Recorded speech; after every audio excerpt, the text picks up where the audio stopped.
My original plan on this channel was for my first video to be a little sort of hi about me, why I have this channel, things like that. And then I looked at the calendar and I realised that NaNoWriMo is in like a day.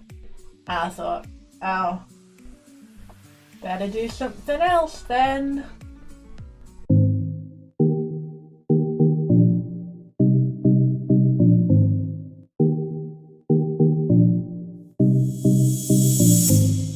So for NaNoWriMo, I thought I would do 10 hacks for making your NaNoWriMo win easy. Disclaimer, these are hacks that work for me. They've worked for me since 2008-ish. I mean, I started in 2008, but I haven't been using all of these hacks since 2008. But they've worked for me for over 10 years.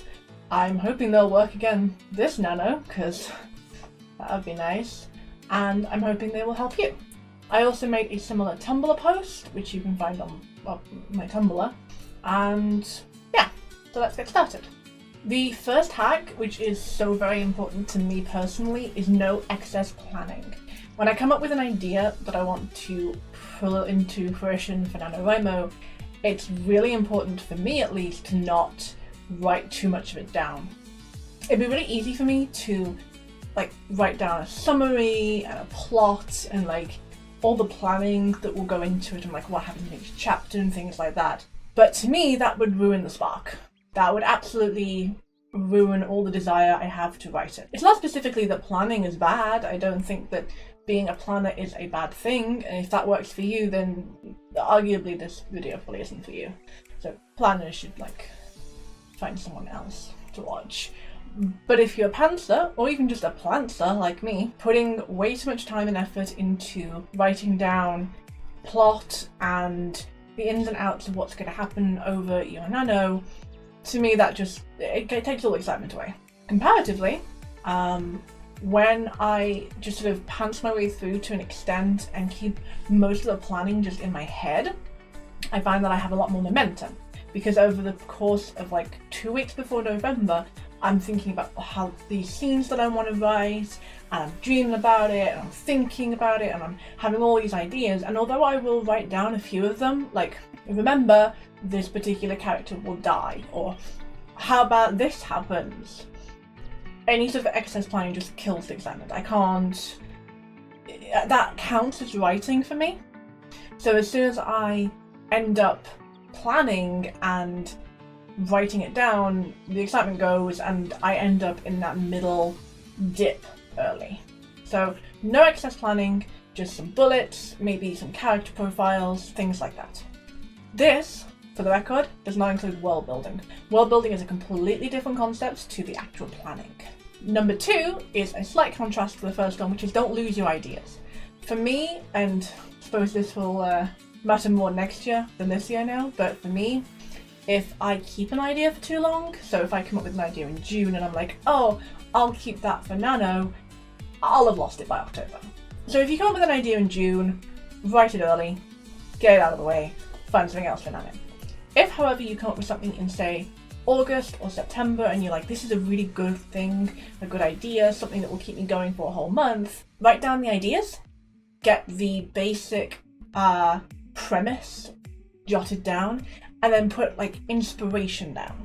So things that made you want to write it, because I don't know about you, but certain things that I watch or read or listen to will make me want to write certain things. So as long as I keep a nice inspiration list and I know what I'm going to write and I think about it a lot, I can keep that momentum going. But if I lose those ideas early on, I don't get them back. A couple of years running, I would come up with ideas in September or October, I'd write them down, I'd make little notes of them, I'd be like, okay, so this is one option, this is another option, this is a third option, but I didn't write enough down and enough inspiration to keep me going until the second half of October. Once you reach the second half of October, you revert to the first point. Number 3, large cast of characters. This one saves my life. Every time I have a nano and I'm struggling, large cast of characters saves me. In 2010, I wrote 170,000 words for NaNoWriMo. All in the same month, obviously, but I just want to be clear that you understand this was all in November. And 2 things kept me going that November. The first one was there was a game I really wanted to play, and that was my carrot. So whenever I was lagging behind, I was like, I have to hit my word count, or I can't play this game, which ironically I never finished that game. I think that's because it doesn't work on Windows 7 or on my computer, whichever. It doesn't work anymore, so I never actually finished it. But that game blew my mind. I loved it so much, and it is single-handedly responsible for 170,000 words in November that year. But the other thing that got me going was I had this sprawling cast of characters. I had like 16 characters. And back in 2010, one of the rules of NaNoWriMo was that you had to write the same book, start something new, and keep writing throughout the whole of November. That was one of the rules. And you could break the rule, because you can, you know. Nano is and has always been a... what's that word? Can't think what the word is, but basically you have to... you go on your own, recog? How is that worse? Basically, you say if you won or not. I know it's always been like that. But one of the rules was that you had to start something new and write that one thing for NaNoWriMo. And I stick to that rule because, for me, that is what Nano is. I wrote 100,000 words in March. Or was it April? Or was it both? It was either March, April, or both. I wrote 100,000 words, but that doesn't count as Nano. I don't look at that and think, oh yeah, I won Nano, because I didn't do it in November, and I didn't do all one thing. But having a large cast of characters is a great hack to get around this. You come up with a world, you throw the characters in, you sprinkle them like cheese on a soup, which is arguably why I have so much characters, because I don't tell the way when to stop. But you sprinkle them on, and then when you get bored of one, you can hop to another one until you feel ready to go back to the other one. It works really well because you can have the character that's doing sci-fi things, you have the character that's doing fantasy things, and all the different things going on, and honestly I think this is probably how George R. R. Martin does it. Yep, makes sense to me. Don't delete big chunks, ever. Rewrite them. If you are doing the no editing rule, great for you, brilliant. But I can't do it. I have to be able to look at my words and see that I've spelt correctly and my grammar's moderately good. I try and make sure my first drafts are as clean as possible. I'm sick. I cut as many corners as I can to save energy, spoons, whatever you want to call it. So when I'm writing, I try and make my first draft as clean, readable, passable, presentable as possible. I want that first draft to feel like I could publish it. I'm not going to. I will edit it first, but I could, and that's important to me. So when I do my Nano, if there is a chunk that doesn't work for me, I leave it in my word count, and then I will rewrite that scene if I have to. Then you have double the word count from one scene. Works really well. This leads us into skipping around. When you're writing for Nano, you're writing for quantity over quality, and you're writing for speed. If you're not enjoying a scene, if you're struggling with it, end the scene. Write in big, square brackets, put, I have to stop writing this because nothing's working, why do these characters suck? Hit enter, go for the next scene. Write down the idea of what you wanted to finish the scene with. So, for example, Charlie will learn who Elizabeth is. So then when you go to the next scene, you know Charlie knows who Elizabeth is. That way you can keep going and you don't have to lose that momentum. You don't have to stop writing. Skip around, find the things that inspire you in the moment. NaNoWriMo is always about speed and quantity. This leads us into drop the guilt.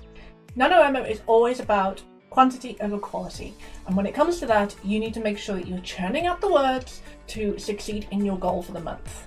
If you are worried that you're not writing something good enough, fine. Edit it in December, rewrite it in December. Sometimes you just want to get that first idea of how things will be out onto the page, and then come back to it and write it again from scratch later on. I have rewritten one of mine about 5-6 times now, and I will probably rewrite it a 7th time. Because, I'm starting the 7th time, because I keep changing it. I keep bringing the quality up every time. It's one of the few things that I will go over that many times. And I just keep rewriting it. Every rewrite's a new first draft. So fun! Anyway,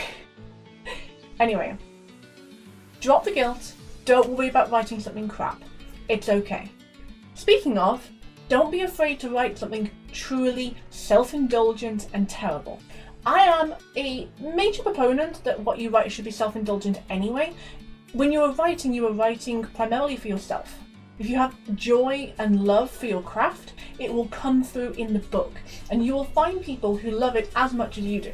So you should always be writing for yourself and indulging your own wants anyway. If you think, oh, do you know what would be great? If this character did this, the character should do that, unless the character wouldn't do that, and then you'll just get into a fight with it. And so that's just a whole other character-driven story rant. But point is, don't be afraid to write something absolutely terrible. 2 NaNoWriMos I ended by writing sex, a lot of it, which kind of explains why my book coming out soon is erotica. But I wrote a lot of sex, very self-indulgent, very much something that no one will ever read except for me, but it got me over that finish line of Nano. I mean Nano. I promise I mean Nano. Mostly. And that leads us into don't be scared. It's okay if you look at NaNoWriMo and you think, there's no way I can do this. If you don't think you can do 50,000 words, you don't have to take part in Nano. I realise that a lot of people talk like Nano is amazing, and it is, but you don't have to do it. Simple as that. However, if you want to participate in Nano, you want to enjoy the community, you want to do something in November, you want to achieve some literary writing goal, set your own. It's as simple as that. If you feel that 50,000 isn't enough for you, set a higher goal. Do 100,000, 170,000. There are people who do 1 million in the month. I think there's a few people that do 1 million in the first day. I don't know how they do it. I assume they literally just never stop typing for the whole 24 hours, but if that's the goal you want to set, then do it. Why not? But the important part is to set the goal that works for you. For me, the goal has always shifted year to year. My first year, although I went into it thinking my goal was 50,000, I realise now that my goal was proving to myself that I could write something original that started, had a middle that was relatively coherent, and an ending. And I did that. It was 50,000 words, and the last 2 chapters was this girl just running, because I couldn't finish it, and I didn't have room, and I needed another 5,000 words I had to finish, and it was bad. Another thing that will never see the light of day. But for me that year, I would have been 15? Would I have been 15? Yeah, I would have been 15. And that year, my point was to know that I could start something, finish something, and also write something that was longer.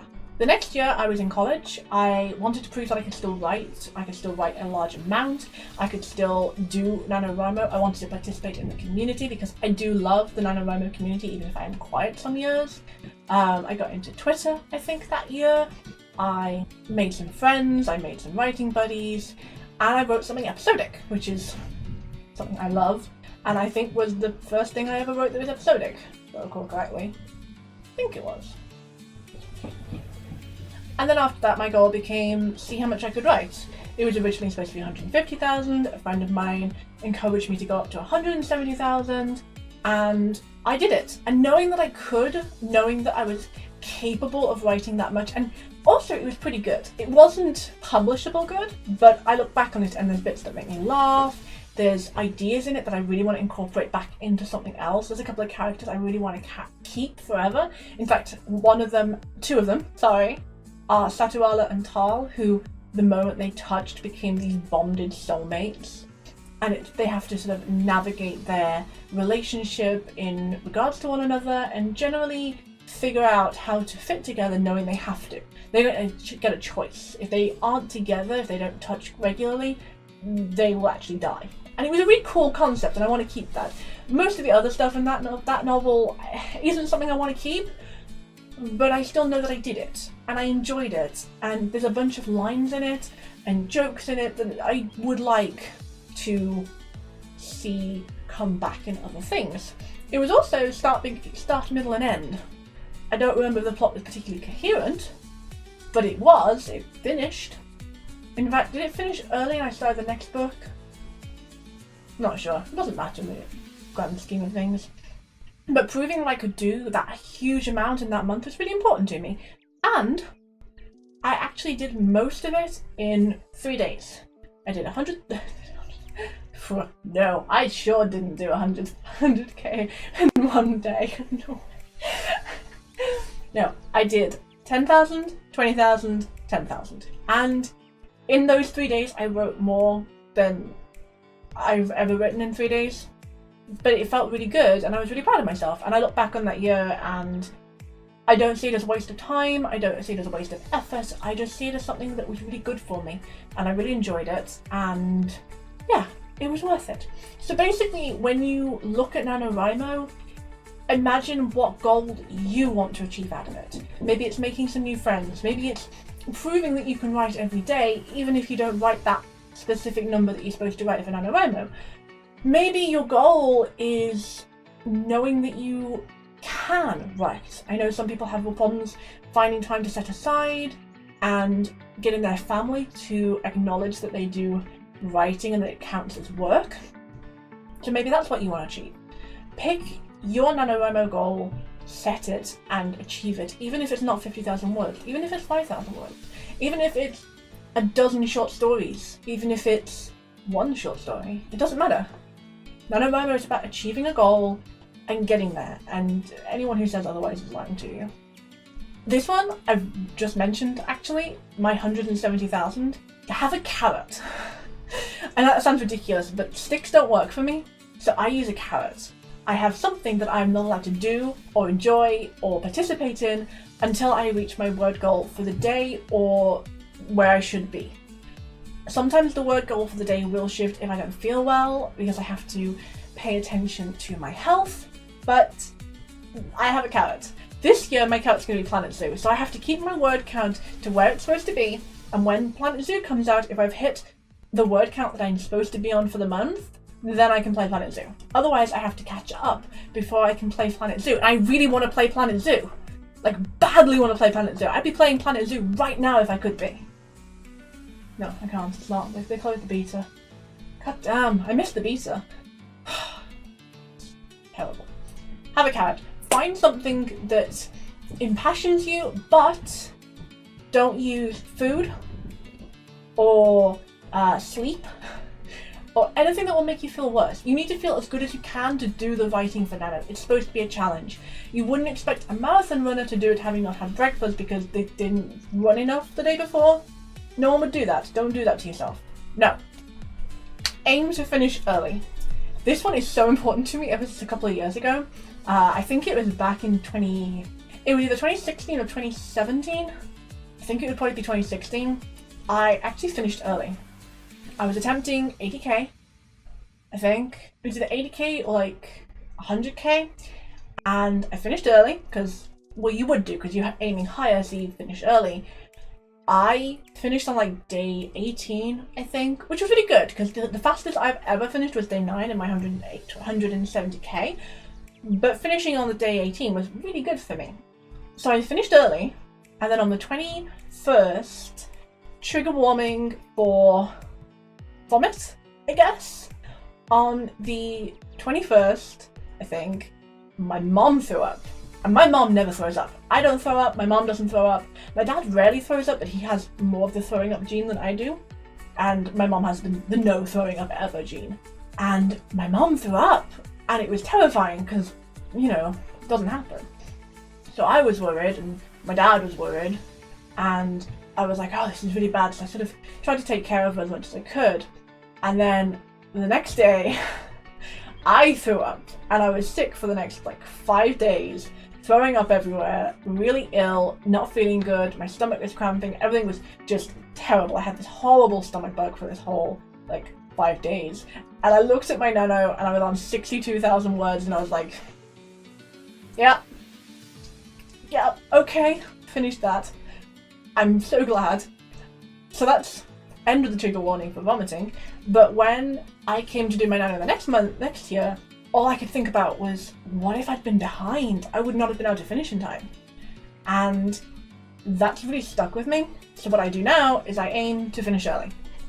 It doesn't matter whether my goal is 50,000 or if my goal is something else. I want to finish and verify as early as I can. That way, I have leeway. This also ties in with the idea of always write a bit more than you have to. I realize that to a lot of you, 1,667 words is a lot for every day, But if you write 1,750 or 2,000 or whatever is within your grasp is a bit more than you need, then you will have more leeway further into the month. For example, if you add an extra 250 words every day, then every 5 days you'll have a day off. Every 5 days? Approximately. Every 6 days? Every week or so you can have a day off. There you go. And not worry, because your word count will already be where you're supposed to be. If you add 100 words, you'll have a day off after 16 days. That's really good. And being able to have some leeway and some breathing room, it's incredibly important, especially when you're challenging yourself for something. Because you never know when your baby will get sick, or you'll get sick, or you'll have a work crisis, or whatever. And until you are ahead, those things will screw you over. So always aim to finish early and try and stay as ahead as you can, especially towards the start, because as you get further through the month, it gets harder to even make par, let alone be ahead. Also, get a spreadsheet. You can download one off the Nano forums, you can download one off, there's like a Gumroad site that I like that does year-round trackers. So download a spreadsheet, then you can log your words and you know how many you have to make, you know how far ahead you are, and you can write little comments. I love writing little comments in my Nano sheets, and now in my year-round tracker, in fact. I write little comments, and some of them to look back on are so funny, like genuinely hilarious, including I think I died when I was sick that year. I'm not coming back to the trigger warning, it's not happening. Always stay ahead. Stay ahead of the curve as much as you can. My final tip is don't do too much world building, or rather, if you're going to do world building, do it before Nano. I tried to write something one year, it went horribly wrong, because it was set in this completely other world. Everything had to be written and written down and made notes of and planned, and I didn't plan it. I needed languages, I needed I had a point system to make sure no one was ever overpowered when they had their abilities. It was a horrible idea, and that's one of the ones that ended with me just writing a whole bunch of sex because I couldn't get anywhere with it. Don't do too much world building. Either do as much world building as you're going to need in advance, which is what I'm doing this year, sort of. Oh god. Okay, let's hope this goes well, otherwise I'm just going to be writing something else. Do your world building in advance as much as possible if you're going to do any, but I wouldn't recommend doing world building as you go. If you have to plan in any way your world, it will slow you down. Your momentum will stop, and the words put into your world building, you won't be able to log them. You can't log 6 hours of scrolling through Google trying to find out whether penguins are going to survive in the desert. Would penguins survive in the desert?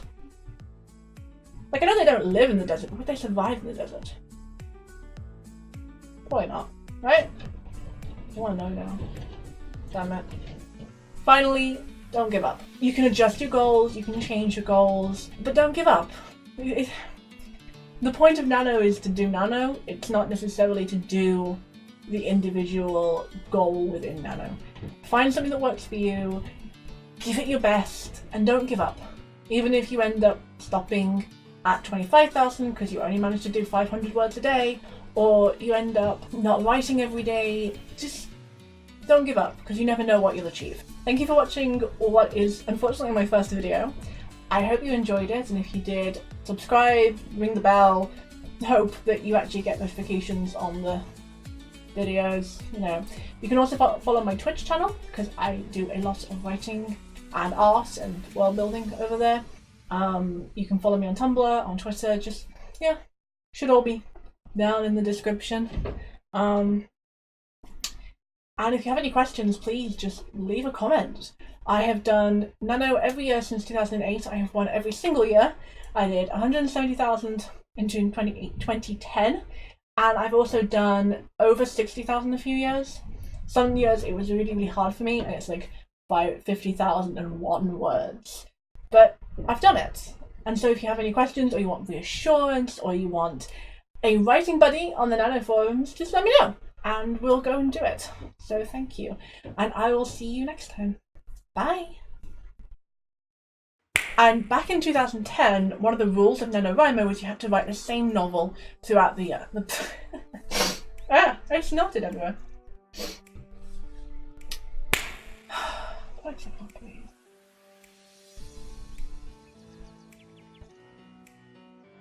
I'm having a lot of problems breathing today. It's fun. I love being sick. That's why there's so many jump cuts, because I keep panting everywhere.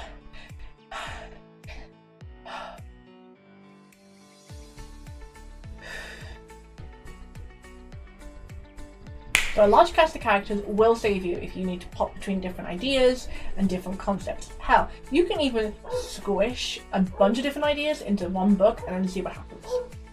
Which leads to...